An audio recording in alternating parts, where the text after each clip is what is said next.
Pati yan sa'yo. Pasaway ka kasi. Wala na yan, gulay na yan.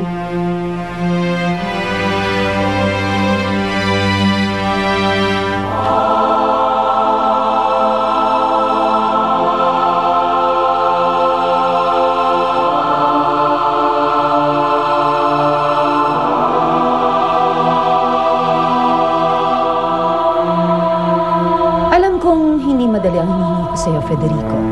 Pero yun lang ang tanging paraan. Kailangan mo ibigay ang buhay mo kapalit ng kapangyarihang gusto mo. Kailangan kong mamatay. Para magkaroon ng bagong buhay. Isang buhay na punong-puno ng kapangyarihan. Mukhang kailangan kong pag-isipan muna ito, Elvira. Sige. Pag-isipan mo. Kapag handa ka na, mahal ko, nandito lang ako.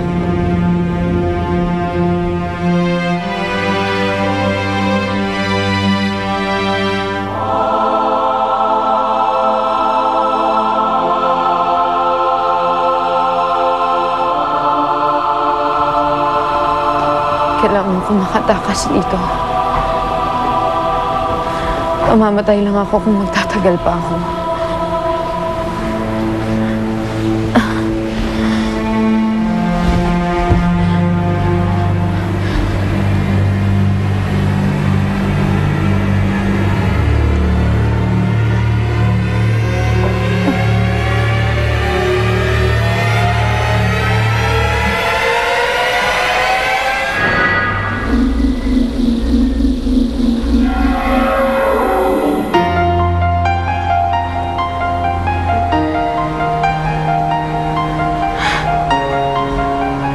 Hindi gumagana.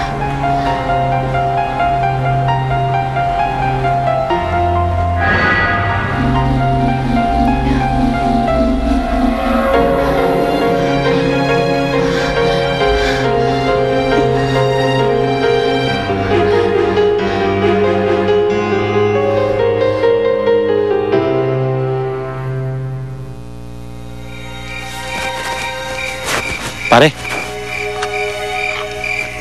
Gabi na naman. Siguradong aaligid na naman sa atin ito si best friend.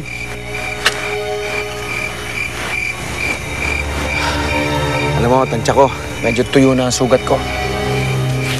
Ito na yung tamang panahon para harapin natin siya.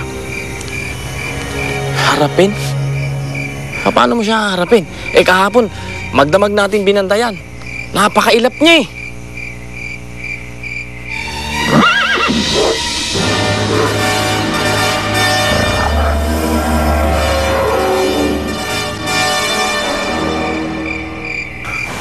Lindo, nagtatanong ako sa'yo.